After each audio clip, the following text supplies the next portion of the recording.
자, 부동산 얘기를 좀 해보겠습니다. 자, 정부의 11호 부동산 대책 발표 이후에 또 정부 여당 인사들 잇따른 설화, 또 논란이기도 한데, 그래도 이상경 전 국토부 1차관 결국 사퇴를 했죠. 이런 가운데 이찬진 금융감독원장도 비판을 받고 있습니다. 해당 영상을 또 보고 이어가겠습니다. 사실은 저희가 집이 다들 성년 33세고 하나는 이제 30세가 다 되는 친구들인데 같이 사는데 주거 공간이 좀 부족하고 제가 변호사 30몇 년을 했는데 변호사 사무실 정리하고 있는 상태입니다. 그래서 거기 제가 그동안 활동했던 자료들 이런 부분들이 저희 제 집에 그때 또 사모님 웨딩 그거 한다고 그것도 같이 다 하고 있고 공동 이러저런 용도를 지금 사용하고 있는데 이 부분을 집을 한 채를 정리를 한다는 건 저희 집 입장에서는 공간이 너무 좁아져 가지고 고통이 좀 있는 부분입니다만 그럼에도 불구하고 이게 현재 제가 공직자라는 신분을 감안해서 고통을 좀 감수하더라도 처분하고 정리하겠습니다. 예, 자, 이찬진 금융감독원장. 자, 이분이 이제 참여연대 출신이기도 한데, 과거 참여연대 시절에는 헌법에 다주택 금지 조항을 넣자고 제안까지 했었던 분인데, 또 알고 보니까 또 굉장히 부자고, 또 강남 다주택자였다. 부자가 죄는 아닙니다. 그죠? 그러나 이제 본인의 활동했던 그 주장과 또 삶이 좀 다른 게 아니냐, 뭐 이런 비판을 받고 있는 것도 사실이기도 하고, 또 비판 일자 두 채 중에 한 채 정리하겠다. 이렇게 했다가 다시 이제 자녀에게 증여하겠다 이렇게 또 밝혀서 또 아파 찬스 논란도 있습니다. 자, 이 부분은 또 어떻게 보시는지 조 대표님부터 말씀 주실까요? 예. 이런 이야기는 계속 부동산 문제가 있을 때마다 되풀이되는 것 아닙니까? 예, 모든 그 사람이 정부마다. 과거에 예, 무슨 맞습니다. 말을 했느냐. 예, 예. 그다음에 지금 부동산 보유 상태 이걸 딱 들이대면은 정부 정책하고 반대고 맞고, 예. 해가지고 내로남불 프레임에 딱 걸려버린 거고 예. 이분은 또 이재명 대통령 변호인 출신이죠. 예, 맞습니다. 그런데다가 여기 또 전문성이 별로 없지 않습니까? 예. 해가지고 일종의 가중처벌 비슷한 걸 지금 받고 있는데 저는 우선 이 부동산 문제의 본질이 지금 한국 사람들이 가지고 있는 자산의 한 70%가 부동산 형태로 갖고 있다고 그러더라고요. 그렇죠. 그러니까 네. 무슨 무슨 정책을 펴든지 이거 만족시킬 수가 없어요. 예. 만족시킨 적도 없고. 예. 그러니까 집을 가지고 있는 사람 또 갖지 못한 사람 다 이렇게 이런 경우에는 한 마음이 돼가지고 정부를 공격을 하는 거예요. 여기 딱 걸린 거예요. 예. 그리고 이 부동산 정책에 역대 정부 중에서 딱 성공한 경우가 하나 있는 거 아닌가 생각이 드는데 그거는 노태우 대통령이 200만 원 공급. 200만 호 했지 않습니까? 예. 해가지고 적어도 주택 보급률은 획기적으로 올려가지고 그 다음에는 이제 좋은 집 사는 쪽으로 이 관심이 바뀌었는데 결국은 이재명 대통령도 후보 시절에 이야기했던 대로 공급으로 문제를 해결해야 되는데 예. 아마 공급에는 시간이 걸리니까 그리고 지금 여러 가지 지금 경제 상태나 이런 걸로 봐가지고 머지않아 집값이 폭등할 것이다. 특히 예. 선거 앞두고 폭등할 것이라는 전망을 하고 예방적 조치를 취한 거예요. 예. 저는 이게 상당히 문제라고 생각합니다. 본인들은 맞아요. 예방적 조치를 취하는 게 맞는데 국민들은 아직 폭등하기 전인데 과격한 정책을 폈다고 생각하니까 이 괴리에서 지금 불만이 생기고 있는 것 아닌가 하는 생각이 듭니다. 예. 그런데 여기서 후퇴할 수 있느냐 하는 것도 또 문제예요. 그죠? 그렇죠. 정책 일관성 문제도 있기 일관성 때문에. 문제고 그게 또 다른 문제인데 이재명 대통령이 이 문제에 대해서는 대국민 성명을 솔직하게 발표할 필요가 있다고 생각합니다. 에이펙 이후에라도. 네, 국민들을 설득해야 돼요. 왜 이렇게 했느냐. 예. 다른 자리에 가서는 이렇게 이야기를 해요. 그러니까 이 부동산에 너무 많은 자산이 묶여 있으면은 생산 부분에 안 된다. 예. 그러니까 그렇게 하면은 돈이 주식시장으로 들어올 것이다. 하는 계산을 가지고 한 것 아니겠느냐. 또 주식시장은 상당히 오르고 있으니까. 예. 그런 생각도 듭니다. 예. 근데 이 이찬진 금감원장이 서초구에 47평 아파트 두 채라는 거 아니에요? 예. 근데 그 자녀가 제가 둘로 알고 있는데 예. 자녀들하고 같이 사는데 47평 아파트가 비좁아 갖고 한 채를 더 마련했다. 뭐 이런 그 해명이 예. 야 47평이 좁아? 그 염장 지르는 거거든요. 예. 또 그쪽. 염장 지르는 건데 근데 이제 뭐 자녀에게 증여하겠다. 그 여론의 압박에 못 이겨서 한 채 팔겠다 그랬잖아요. 예. 근데 지금 여기 들어오기 전에 기사 확인해 보니까 시세보다 4억 원 비싸게 내놨대요. 그거 팔립니까? 이럴 때 쓰는 말이 뭐예요? 보통 사람이. 지금 장난하냐? 네. 팔 의지가 없다. 팔 의지가 없는 거죠. 빨리 그거 팔아가지고 우롱하는 거예요. 우롱하는 거예요, 이거. 예. 그리고 오늘 이제 그 부동산 관련 기사를 쭉 그 검색하다 보니까 예. 혹시 앵커님 마피 아파트라고 들어보셨어요? 마피가 뭐예요? 마피가 뭐냐면 마통은 아시잖아요. 마이너스 마이너스 통장. 통장. 예. 그러니까 마이너스 피라는 거예요. 프리미엄이 예. 그 분양가보다도 뭐 1억, 분양가가 15억인데 14억. 아. 이렇게 마이너스 프리미엄, 그 마피 아파트라고 한대요, 줄여서 요새. 근데 지금 노도강 금강구에 이 마피 아파트들이 저 나오고 있다라는 거죠. 네. 그 진짜 피눈물 흘리고 있는데 예. 이분은 지금 뭐 장난해요, 지금?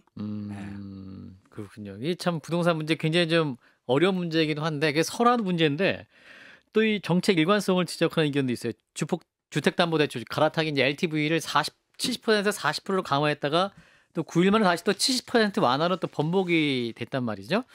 그래서 이것도 좀 시장 반응이 아니면 또 정책을 또 금방 바꿀 수 있다. 또 이런 또 선례를 줬다라는 점에서 또 비판이 나올 수밖에 없을 것 같아요. 이 부분은 어떻게 보시는지. 그럼 뭐 바꾼 게 잘했잖아요. 예, 하긴 뭐또 예. 그 추가 부담 안 가지도록 한 건데 여기까지 비판할 필요는 없고 그렇군요. 이렇게 요는 여러 가지 중에 아주 세부적인 걸 가지고 딱 바꿨는데 문제는 전체 방향을 바꿀 수 있느냐 없느냐. 그럼 바꿀 수 없다면 어떻게 되느냐 하면은 국민들에게 솔직하게 말하면서 설득하고 하든지 해야 될 텐데 이게 탈출구가 그것 말고 달리 있을까 하는 생각도 들어요.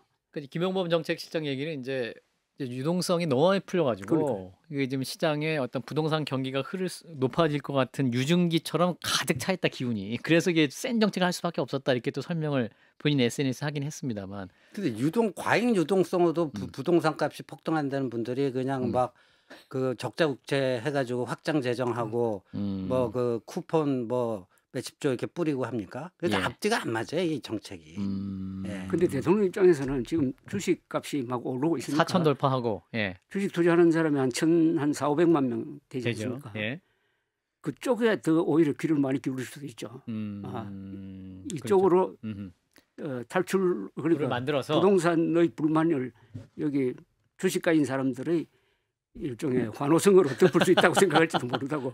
실제로 또 뭐 똑같은 상반된 일이 지금 동시에 일어나고 있는데. 그렇죠. 부동산 불만과 주식 시장의 환호성과 여기에 그러니까요. 대통령이 김문식 그 당협위원장도 택시 탔더니 택시 기사님이 주식으로 돈 벌어가지고 굉장히 기분 좋아하더라. 그런 이야기 많이 들어요. 이재명 대통령 지지자가 아님에도 불구하고.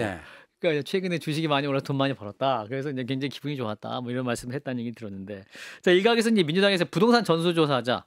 또 이제 장동혁 대표가 또 부동산 6채 있다 이런 부분을 또 공격을 받으니까 김병기 원내대표령에서 장동혁 대표는 본인 주택 6채랑 그 김병기 원내대표의 장미 아파트 한 채 바꾸자 이러면서 또 정치권이 너무 또 치열하게 공방을 벌이고 있는 이 부분은 어떻게 보십니까? 이게 부동산 이슈가 민생 이슈인데 이걸 가지고 정쟁을 하는 것도 참 몹쓸 짓이라고 봐요.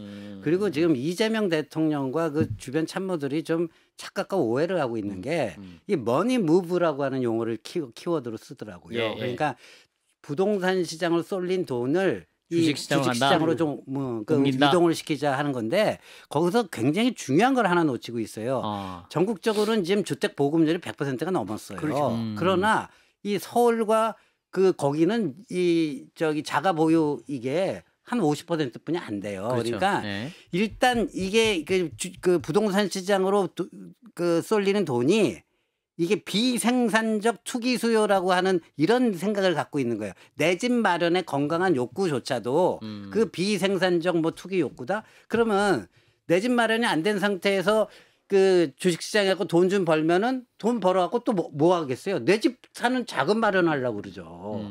그러니까 그 핵심적인 공급 문제는 해결하지 않고 그거를 이렇게 옮기면 된다라고 하는 그거는 굉장히 좀 그 제대로 된 해결책이 될 수 없다라고 봅니다. 서로 지금 부동산 전수조사자 이렇게까지 여야가 싸우고 있는데 그 부분은 이제 여기서 멈춰야 되지 않냐 이런 얘기도 있긴 한데 조 대표님 어떻게 보세요? 그거 조사하면은 그 판도라 상자 여는 건 아닙니까? 여야 의원 다 모두에게. 그렇죠. 이미 뭐 재산 공개가 돼 있긴 하나 또 구체적으로 집이 몇 채다 어디에 있다 뭐 몇 채 있다 이렇게 구체적으로 또 있기 시작하면 또 여야 모두에게 좋을 건 없다 그런 말씀이신 것 같은데. 자, 근데 오늘 중앙일보에서 이준석 대표가 장동혁 대표를 엄호하고 있다.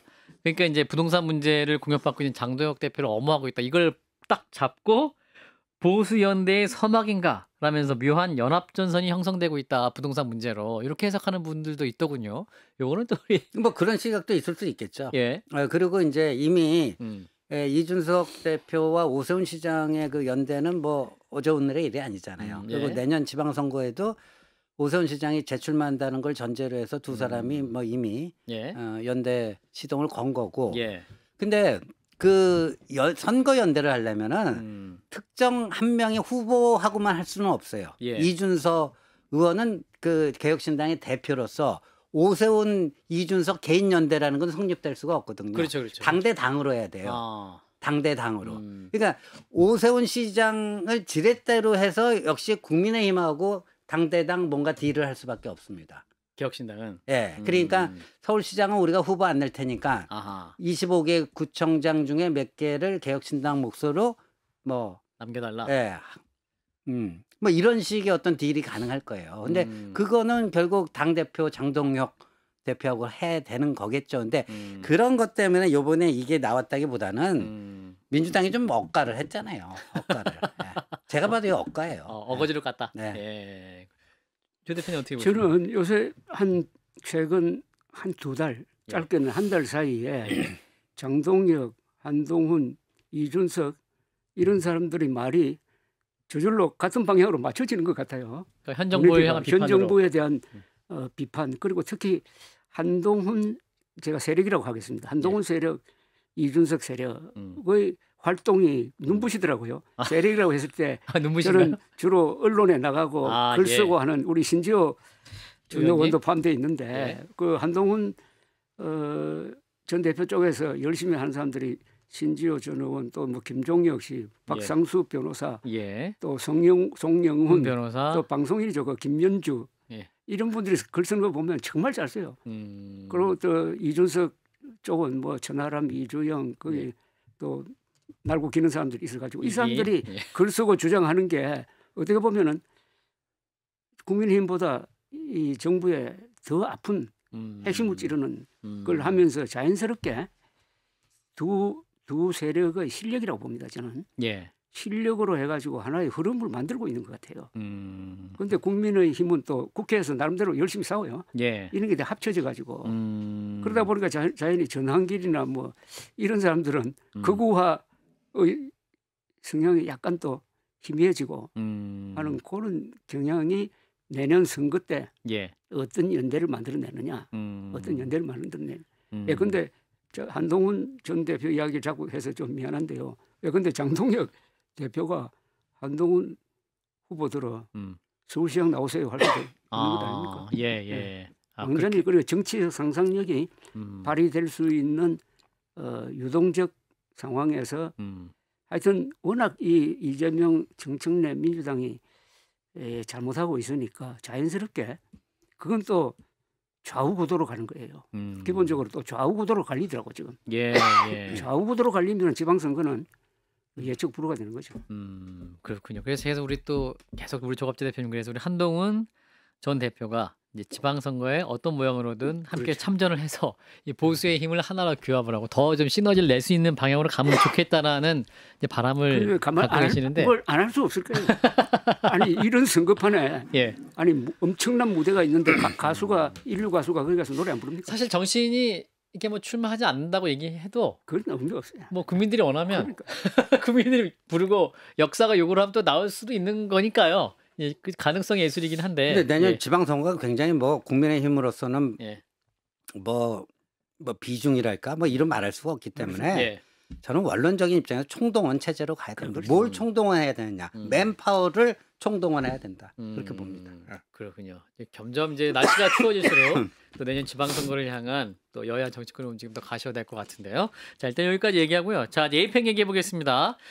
우리 조 대표님 말씀하신 대로 에이펙 슈퍼위크가 사실상 시작이 됐고 이제 전 세계의 시선이 경주를 향하고 있습니다. 아세안도 끝이 났기 때문에 지금 경주는 6회공을 봉쇄한 진공 상태라고 하는데 내일은 또 트럼프가 오죠. 김정은 위원장을 계속 러브콜을 보내고 있는 상황인데 일단 영상을 또 보고 이어가겠습니다. love to meet with him if he'd like to meet. I got along great with Kim Jong-un. I liked him. He liked me. If he wants to meet, I'll be in South Korea.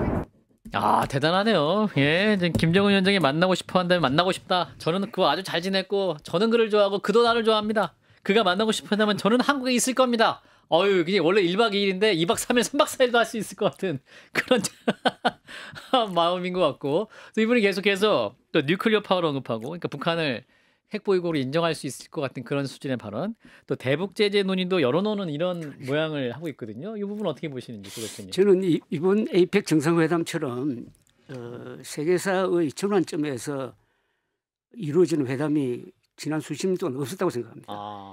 이건 한국 중심으로 볼 게 아니라 세계 중심으로 봤을 때 세 가지 세계적 뉴스가 지금 기다리고 있는 거 아닙니까? 그러니까 트럼프, 시진핑, 그래서 무역 분쟁이 아마 이제 다소 완화될 거로 보이고, 그다음에 트럼프, 이재명 트럼프 정상회담에서 한미 간의 관계 합의를 볼 수 있느냐. 그다음에 하나 변수가 과연 판문점이나 평양에 가서 트럼프 대통령이 김정은을 만나느냐 하는 세계적 뉴스가 기다리고 있다고요. 그렇죠. 네. 자, 이런 데서 이제 이재명 대통령이 어떻게 보면 지금 경제 국면을 탈출할 수 있는 좋은 무대를 얻었다고 생각합니다. 앞으로 일주일 동안 뉴스의 초점이 있잖아요. 또 경주를 잘 선택한 것 같아요. 지금 무대 장치가 참 좋아요. 경주에 뭐 금관 6개를 모아놨다고 그러는데 그거 뭐 세계에서 그런 나라 없습니다. 금관 6개. 그렇죠. 그런 걸. 그래서 저는 이번 이런 특히 이 한미 이 무역 협상에서 지금 하나 언론이 좀 잘 지적하지 않는 게 3,500억 달러를 투자해서 떼일 염려가 없느냐는 겁니다. 그럼 과연 미국 제조업이 살아나느냐? 살아나지 않으면은 떼일 수도 있는 거 아닙니까? 그러니까 그러면 다음에 미국이 보장해 주느냐 하는 것도 지금 잘 모르겠고요. 떼일 때의. 그래서 이런 데는 지금 오히려 국민의힘이나 한국의 보수가 이재명 대통령 편을 들어야 된다고 생각합니다. 이럴 때. 국익을 위해서. 국익을 위해서 한국의 보수가 자꾸 트럼프 보고 항공모함 가지고 와가지고 윤석열 구출하는 그런 이야기 하지 말고 이럴 수가 있느냐. 그렇죠. 아니 이재명 대통령이 대한민국을 대표하는 분이니까 하는 그런 뭐 좀 대승적인 분위기를 이번 앞으로 일주일은 만들어내야 되지 않을까 하는 생각도 합니다. 또 관세 협상과 관련해 갖고는 뭐 저는 지금 조 대표님 말씀에 전적으로 공감을 하고 지금 그 관세 협상 뭐 그 실행 방법론에 있어서의 한미 간 이견 때문에 못하고 있는데 이재명 대통령은 서두르지 않겠다. 상업적 합리성이 담보된 합의를 이끌어내겠다. 전 그거 맞는 말이라고 봐요. 큰 방향성에서는. 더군다나 우리는 일본과 다르다.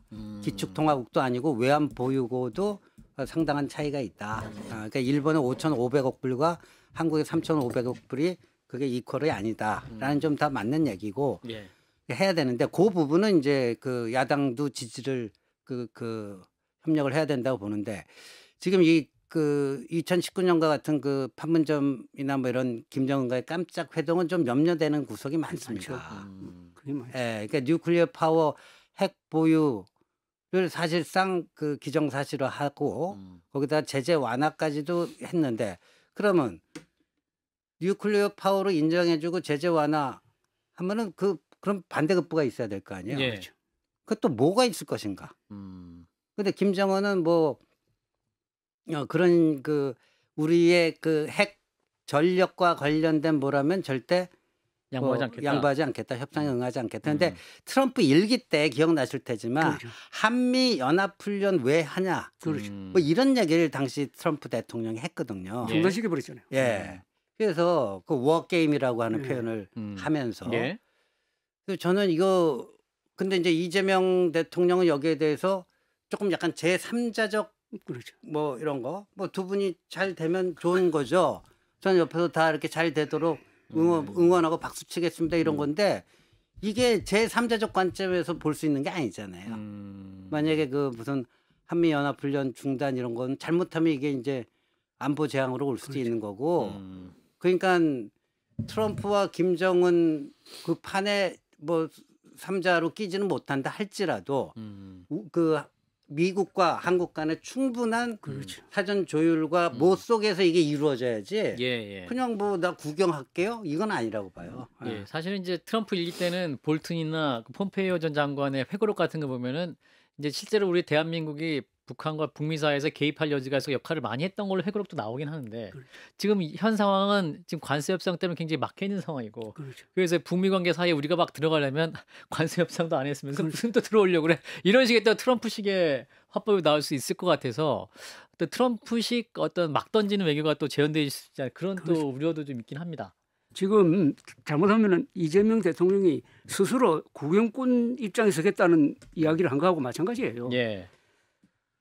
뉴클리어 웨폰 스테이트란 말까지는 안 했지만 뉴클리어 파워 이런 이야기를 함으로써 그러면 앞으로 핵 가진 건 인정하고 군축하겠다는 쪽으로 됐을 때 예. 어떻게 하냐. 그리고 또 제재도 완화해 준다고 하면은 예. 우리는 완전히 외톨이가 되는데 예. 일기 트럼프 때는 문재인 대통령보다 아베 일본 수상이 오히려 우리 쪽 입장을 많이 반영을 해가지고 트럼프를 설득했어요. 예. 그래서 2019년 하노이 회담에서 판을 깨도록 만드는 것도 볼턴도 있었고 아베 수상도 있었고 그때는 문재인 대통령은 좋은 합의가 이루어지기를 바라고 했는데 그래서 그게 걱정이에요. 그러니까 브레이크가 안 걸리고 브레이크를 걸어야 될 입장인데 오히려 엑셀레이터를 지금 밟으려고 하니까 예. 그 뒤에 일어나는 상황은 그러면은 북한 미국 사이에 딜이 있고 우리는 소외되고. 핵 문제에 대해서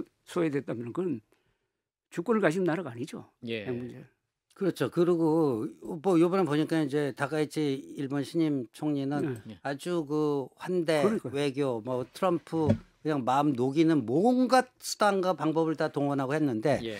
지금 우리 그 한미 원자력 협정 개정 일본 수준으로 가자는 게 우리의 목표 아니에요. 어느 정도 진전은 되고 있는데 아직 매듭은 안 되고 있는데 예. 일본 그게 돼 있는 상태에서 지금 핵잠까지 따냈어요. 핵 잠수함까지. 예. 그러니까 우리는 갈 길이 멀단 말이에요. 그러니까 그 미국하고 북한 간의 관계가 개선되고 진전되는 거 그 자체를 반대할 이유는 없습니다. 근데 그러면 우리가 그 속에서 뭐 예를 들어서 플루토늄 재처리 뭐부터 시작해갖고 뭐 핵잠수함 문제라든가 이런 식의 뭐가 있으면서 미북 관계도 조금 개선되고 뭐 돼야 되는 거지. 예. 이게 없는데 그것만 움직이는 건 굉장히 위험한 신호예요. 제가 봤을 때는.